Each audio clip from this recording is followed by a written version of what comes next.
El estudio correspondiente a este día lleva como título La gratitud en acciones. Y quiero iniciar con 2 Corintios capítulo 9, versículo 12, que nos dice: porque la administración de este servicio no solamente suple lo que a los santos falta, sino que también abunda en muchas acciones de gracias a Dios. La administración de este servicio debe abundar en muchas acciones de gracias. La gratitud no solamente se expresa en palabras, no es un asunto de teoría, no es un asunto que yo guardo en lo más profundo de mi corazón, en un lugar allá muy apartado, muy adentro de mí. No, cuando hay una gratitud a Dios, entonces esa gratitud debe expresarse y debe expresarse en hechos. Las acciones evidencian la gratitud que hay en mi corazón.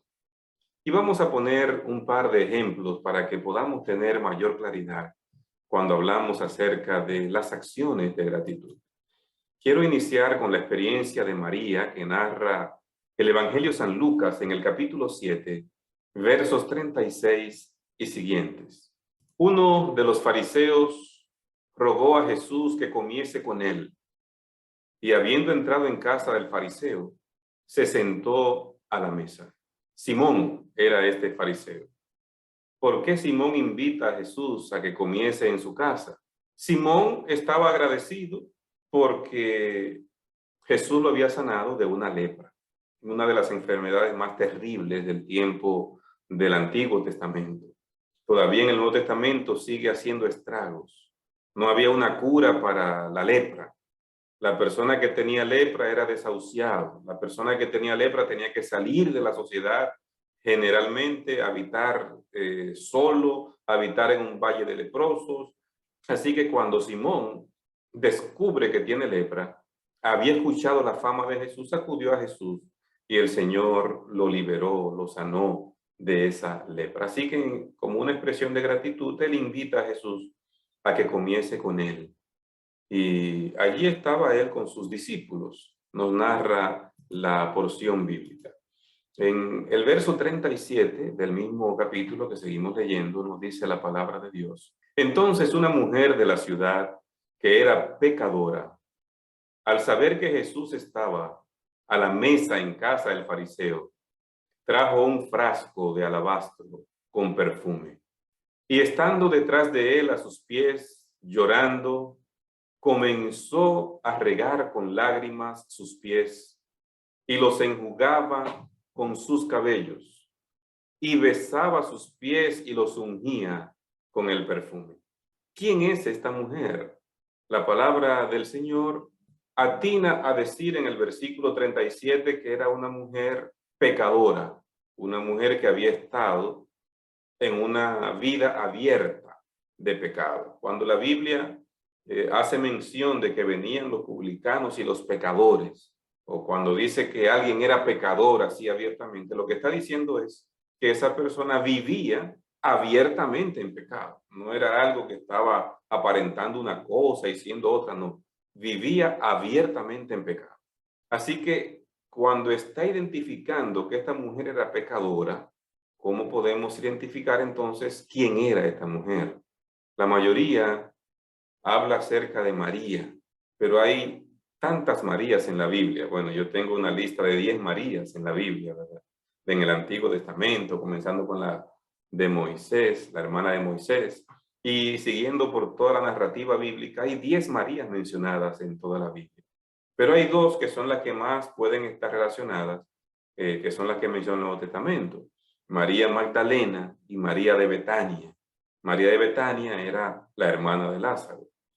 Pero a pesar de que la ubican como Marías diferentes, yo quiero compartir una cita que menciona el deseado de todas las gentes en la página 521, donde nos dice lo siguiente: fue María la que derramó sobre su cabeza el precioso ungüento y bañó sus pies con sus lágrimas. María estuvo junto a la cruz y le siguió hasta el sepulcro. María fue la primera en ir a la tumba después de su resurrección. Fue María la primera que proclamó al Salvador resucitado. Así que en esta cita del deseado de todas las gentes se define claramente que es la misma María la que ungió los pies, la que estuvo en la cruz, la que fue a la tumba con Jesús, la que estuvo en un estrecho compañerismo con Jesús, la primera testigo de la resurrección de Cristo. Es esa María. Pero en el libro Consejos sobre Conducta Sexual, página 286, nos dice: la que había caído y cuya mente había sido habitación de demonios, fue puesta en estrecho compañerismo y ministerio con el Salvador. ¿Cuál fue la María que estuvo en un estrecho compañerismo con Cristo? De la que sacaron 7 demonios, está diciendo este libro. Es esa María, la María Magdala, de Magdala, la María que había caído en pecado y que vinieron 7 demonios y tomaron posesión de su cuerpo, y que el Señor reprendió uno por uno los demonios que habían ocupado su cuerpo y la liberó de estos males. Es esa María, la misma María de Betania, como la identifica Elena G. de White. La María que estuvo en un estrecho compañerismo con Cristo. Así que en los escritos del don de profecía nos estamos refiriendo a la misma María, María Magdalena, María de Betania, conforme a lo que dicen las citas que ya hemos compartido. Así que esta María es la que viene a ungir a Jesús. ¿Y por qué se anima a ungir a Jesús? Se anima a ungir a Jesús porque lo escuchó hablar acerca de su muerte.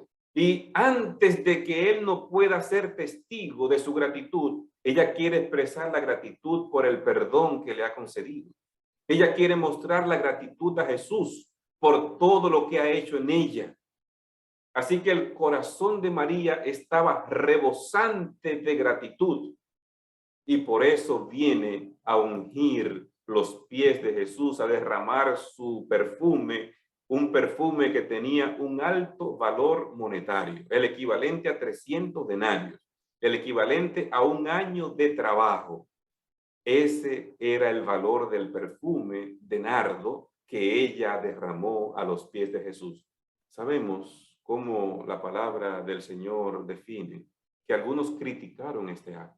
Dentro de ellos Judas, y las razones por las que explicó, no voy a entrar en esos detalles. Lo que quiero destacar de este acto de María es la expresión de su gratitud, la acción de gratitud que representa lo que ella está haciendo, derramando este perfume sobre Jesús, ungiendo el cuerpo de Cristo.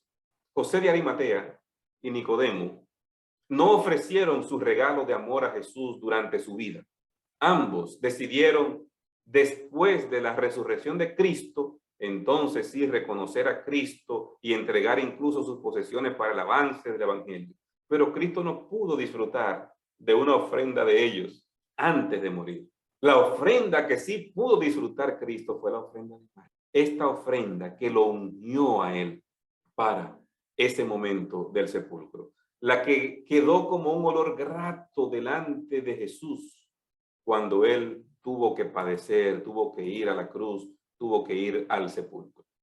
Así que María cumplió ese propósito en la vida de Jesús como una expresión y una acción de gratitud por lo que el Señor había hecho en su vida.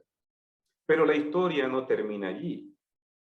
Lucas capítulo 7, verso 39 nos sigue narrando. Cuando vio esto el fariseo que le había convidado, dijo para sí: si fuera profeta, conociera quién es y qué clase de mujer es la que le toca, que es pecadora. Él estaba diciendo eso porque él mismo fue el que empujó a María al pecado. Él sabía que era pecador, pero lo que él desconocía es que esta mujer se arrepintió de todo corazón y que el Señor la perdonó. Y que cuando el Señor perdona. A veces los seres humanos tenemos un concepto muy diferente al que tiene Dios. Cuando miro hacia el Antiguo Testamento y contemplo cómo Aarón llegó a los extremos del pecado, porque fue el que hizo el becerro de oro que el pueblo comenzó a adorar y que decían, este es nuestro Dios que nos sacó de Egipto. El becerro de oro lo hizo Aarón, hermano de Moisés. Terrible pecado, un pecado de idolatría, detestable delante de Dios. Pero Aarón se arrepintió. Se arrepintió de todo corazón. ¿Y qué hace Dios con Aarón? Lo perdona. Pero cuando Dios perdona, perdona. Y ese Aarón que había sido ese pecador haciendo ídolos para que el pueblo pecara, ahora Dios lo elige para que sea el sumo sacerdote de Israel. El sumo sacerdote. Dios lo elige para que solo de su familia pueda haber sacerdotes en Israel, de ninguna otra familia. A ese pecador tan terrible que puso a pecar al pueblo, Dios lo hace sumo sacerdote. Cuando hay arrepentimiento genuino, Dios hace un perdón genuino. Y cuando Dios perdona, te limpia tu registro y apareces delante de Él como si nunca hubieses pecado. Delante de Simón, esta mujer sigue siendo una pecadora, pero delante de Cristo es una pecadora que se ha arrepentido, y Jesús lo reitera una vez más en este encuentro como respuesta a Simón. Así que Jesús, para que él entienda bien, le hace una parábola. Le dice, Simón, una cosa tengo que decirte, verso 40.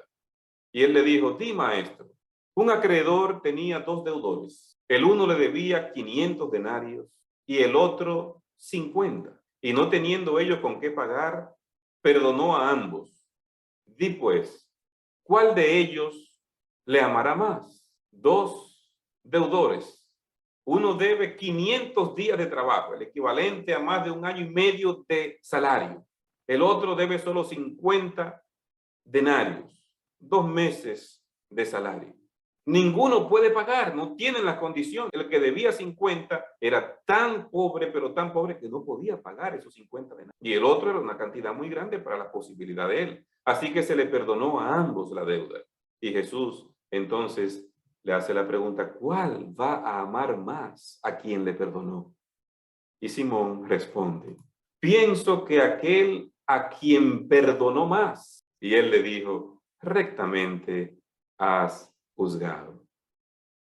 Rectamente has juzgado porque ha dado la respuesta correcta, la respuesta ideal. Ahí, a ese punto yo quería que tú llegaras, que tú entendieras.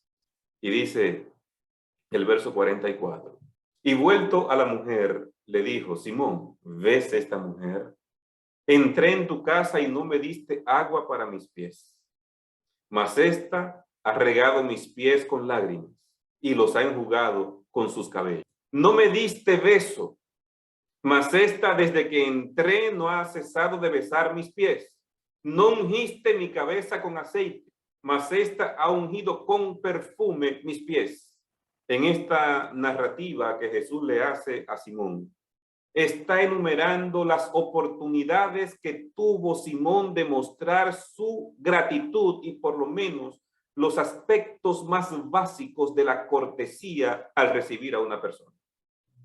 Lo correcto era que como los caminos eran polvorientos y las personas andaban en sandalias, cuando venía alguien a visitarte, era cortesía sencilla ofrecerle un lebrillo para lavar sus pies. Pero Simón no hizo eso con Jesús y los apóstoles. La palabra del Señor está presentando de qué manera el Señor se apena cuando sus hijos no le muestran la gratitud por medio de palabras y obras de amor, dice el deseado de todas las gentes, página 514.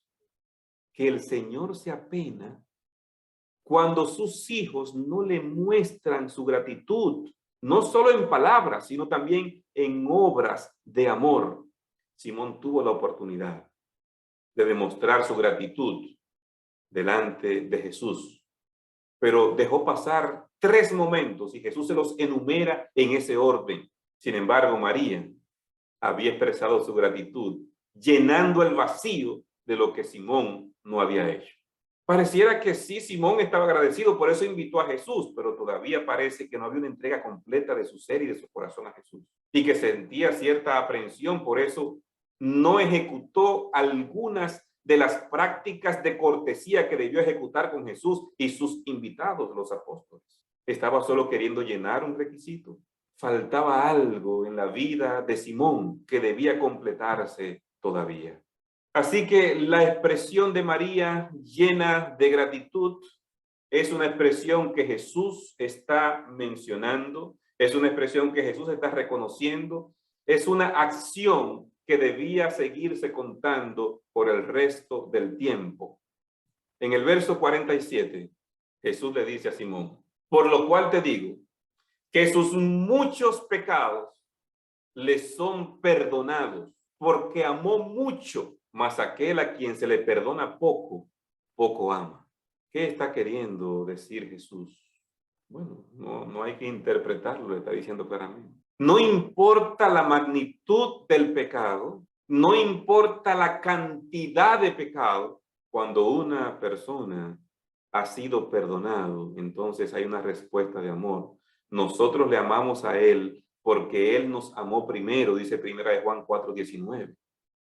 Mi amor a Jesús es una respuesta del amor que ya Cristo me ofreció primero. Y esta historia, juntamente con esta parábola que Jesús narra, definen claramente que mientras más grande es el pecado, Dios más se digna en perdonar a esa persona. Mientras mayor cantidad de pecado puede haber, el Señor se complace en perdonar y el amor que se va a evidenciar hacia Dios por ese perdón será mucho más grande. Así lo establece la palabra del Señor. Y a ella le dijo, tus pecados te son perdonados. Se reitera públicamente ahora que el Señor la ha limpiado, la ha purificado, la ha perdonado. Esa María es esa. Por eso María se entregó a Cristo como se entregó, se apegó a Él, se convirtió en una de las seguidoras más estrechas de Jesús. Por eso estuvo allí en la cruz. Cuando todos los discípulos huyeron, ella estuvo ahí en la cruz. Fue la primera en ir al sepulcro, fue la primera testigo de ver al Cristo resucitado. ¿Por qué? Porque estaba llena de gratitud, porque sus muchos pecados habían sido perdonados. Mis amados, si hay una razón por la que tenemos que ser agradecidos delante de Dios, es por el perdón que el Señor nos ofrece. Mientras más grande es el mal que hemos cometido, más grande es el perdón que el Señor nos ha concedido. Creámosle a Dios y no permitamos que los conceptos humanos se interpongan en los principios divinos. La Biblia es clara de cómo es Dios. Ahora, ¿cuál es mi respuesta a ese perdón de Dios? ¿Es como la de María? ¿Es una respuesta que se muestra en palabras y obras de amor? ¿Se evidencia mi gratitud al Señor con lo que voy haciendo cada día? Con los hechos, con mis ofrendas, con mi entrega, con mi servicio al Señor, con entregarme en espíritu, alma y cuerpo, como hizo María para seguir a Jesús a partir de ese perdón público que el Señor le concedió. Esta historia está allí para nuestra enseñanza. Romanos 15:4 dice, las cosas que se escribieron antes para nuestra enseñanza fueron escritas. Así que hay tanto que podemos aprender y aplicar en nuestra vida acerca de la acción de gratitud de María. Quiero compartir otra historia que menciona la palabra de Dios. Es una historia también muy conocida en las Escrituras, que es la experiencia de los 10 leprosos. Estamos ahora citando a Lucas capítulo 17, los versos 12 y siguientes. Dice, al entrar en una aldea, le salieron al encuentro 10 hombres leprosos, los cuales se pararon de lejos y alzaron la voz diciendo, Jesús, Maestro, ten misericordia de nosotros. 10 leprosos. Ya hablamos un poquito acerca del problema de la lepra, pero es bueno quizás mencionar también que era una enfermedad altamente contagiosa. Por eso las normas que Dios le da a Moisés para que le diga al pueblo en Levítico indicaban exactamente que tenían que separarse a los leprosos para que no se contaminaran otras personas. Así que es altamente contagiosa, desfiguraba a los enfermos, va matando la carne, las células de nuestro cuerpo se van muriendo y se quedan ahí pegadas en nuestro cuerpo, pero muertas, y entonces entran en un estado de descomposición y de putrefacción. Así que la persona empieza a podrirse en vida, porque esa parte que tiene lepra se pudre literalmente, porque las células se mueren. Y entonces el hedor es muy fuerte, pero también como se pudre esa parte del cuerpo, muy fácilmente usted podía ver en el Valle de los Leprosos una persona sin nariz, porque todo el tabique fue contaminado y se cayó el tabique, se pudrió completo, así que solo quedaba el hueco.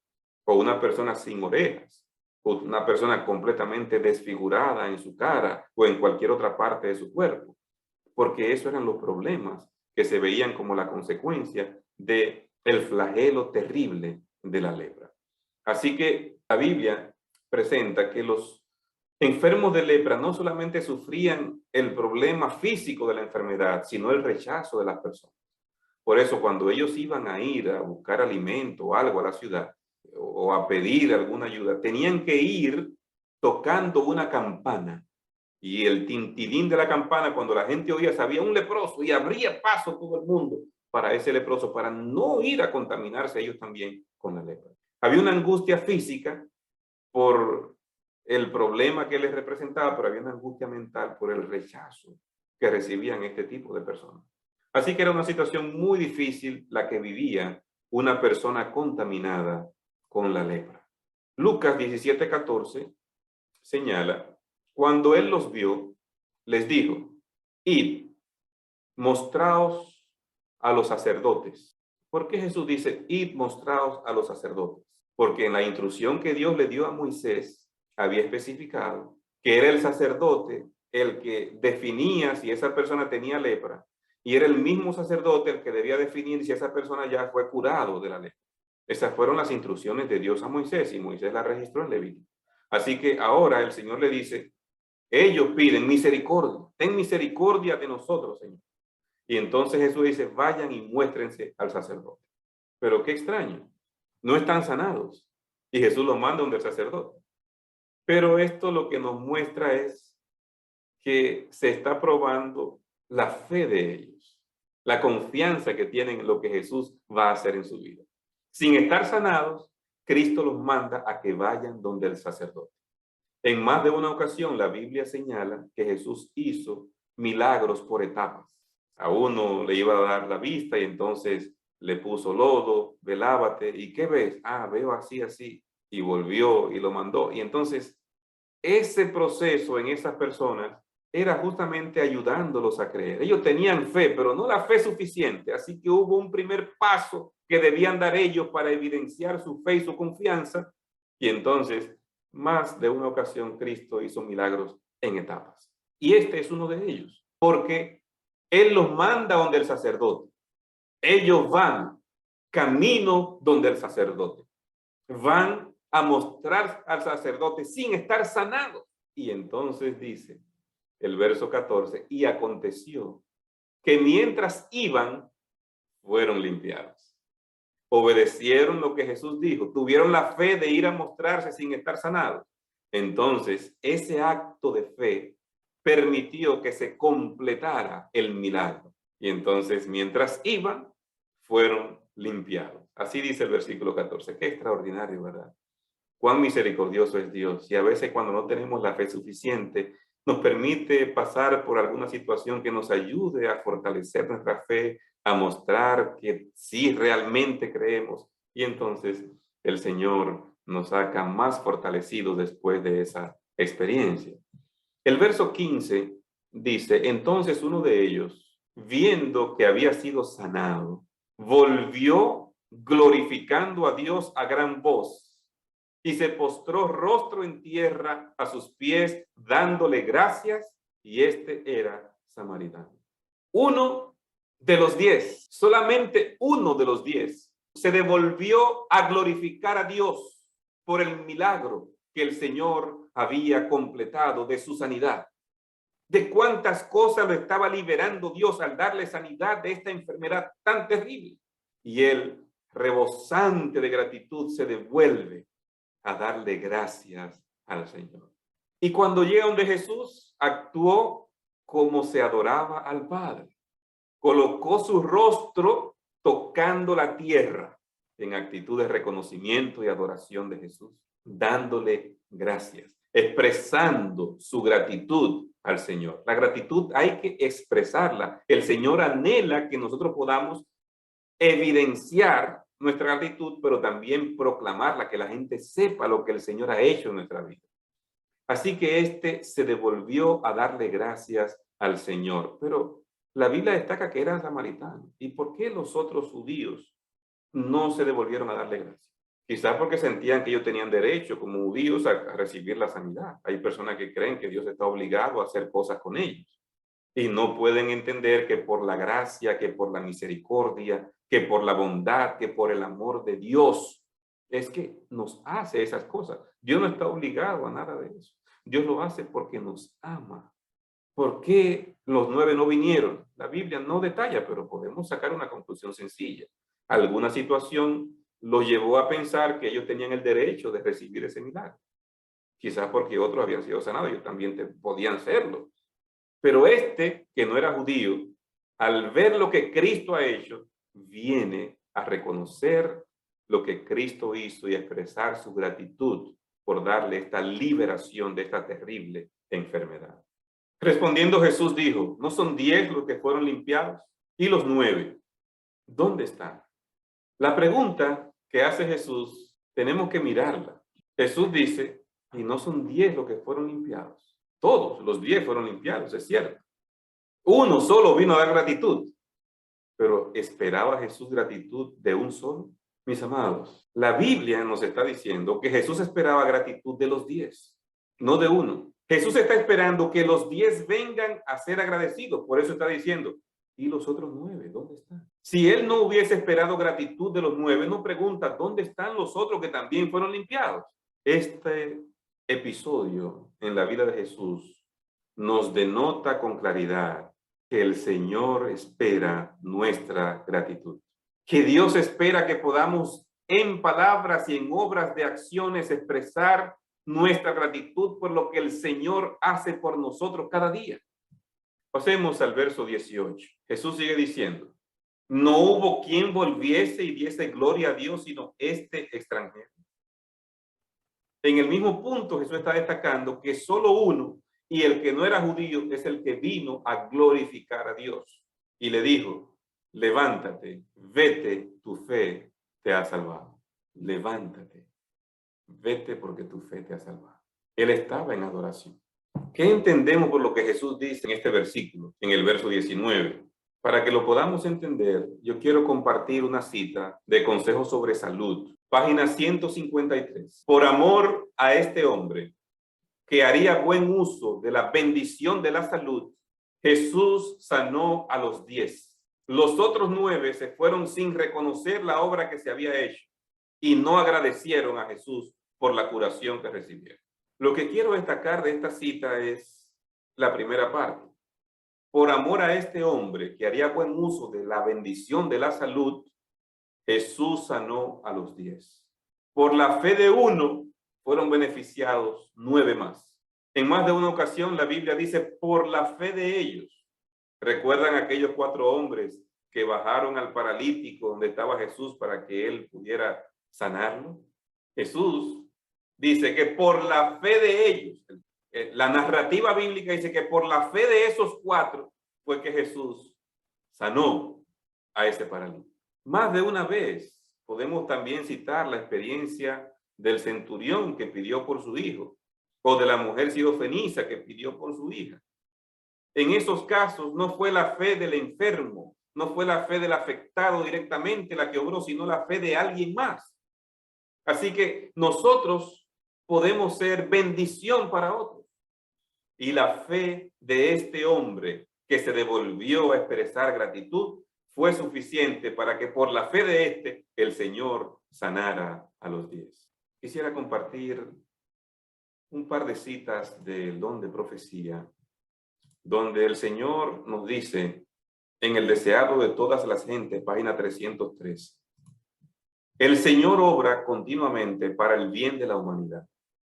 Siempre transmite sus bondades, levanta a los enfermos de sus camas donde languidecen, libera a los hombres de los peligros que no ven, envía a los ángeles celestiales para salvarlos de la calamidad, para protegerlos de la plaga que obra en la oscuridad y la plaga que destruye a plena luz del día. Pero sus corazones no están impresionados. Él dio todas las riquezas del cielo para redimirlos y sin embargo no piensan en su gran amor. Debido a su ingratitud, cierran sus corazones a la gracia de Dios. ¿Qué está diciendo esta cita del deseado de todas las gentes? Que hay personas que no saben ser agradecidos. Son ingratos. Debido a su ingratitud, cierran sus corazones a la gracia de Dios. Dios está haciendo cosas grandes en la vida de ellos. Los sana de enfermedades, los libra de peligros, los libra de las acechanzas del enemigo sobre su vida. Pero a pesar de que Dios hace todo eso, no son agradecidos. Cuidado con la ingratitud, es muy peligrosa en la vida espiritual. La segunda cita que quiero compartir está tomada de Testimonios para la Iglesia, volumen 5, página 315. ¿Con qué frecuencia los que gozan de buena salud olvidan los admirables favores que se les otorgan continuamente día tras día y año tras año? No rinden homenaje a Dios por todas sus bendiciones, pero cuando llega la enfermedad, recuerdan a Dios. Debes recordar con gratitud cuánto has disfrutado de la bendición de la salud. Y si este precioso regalo te es devuelto, no debes olvidar que tienes una obligación renovada con tu Creador. Cuando los 10 leprosos fueron sanados, solo uno regresó y le dio gloria. No seamos como los 9 ingratos, cuyos corazones no han sido tocados por la misericordia de Dios. Fin de la cita. Mis amados, esta cita nos hace un llamado a que recordemos con gratitud cómo Dios ha cuidado nuestra salud y que hayan acciones que evidencien esa gratitud. Que no sea una gratitud teórica, que no sea una gratitud en lo más profundo de mi alma, que la gente sepa que yo estoy agradecido porque Dios me ha dado el don de la salud. Quiero terminar con estas 2 citas bíblicas. Salmo 147:7. Canten al Señor con gratitud. Canten salmos a nuestro Dios al son del arpa. Canten ¿cómo? Con gratitud. Y Jonás 2:9. Yo en cambio, leo en la nueva versión internacional, leo este texto. Yo, en cambio, te ofreceré sacrificios y cánticos de gratitud. Cumpliré las promesas que te hice. La salvación viene del Señor. Aleluya. Como Jonás, ofrezcamos sacrificios y cánticos de gratitud. El Señor quiere ver acciones de gratitud. Que mi alabanza se una con las acciones de gratitud, pero que yo cumpla las promesas que le he hecho al Señor. Seamos agradecidos. Que se evidencie en acciones de gratitud. Que Dios te bendiga.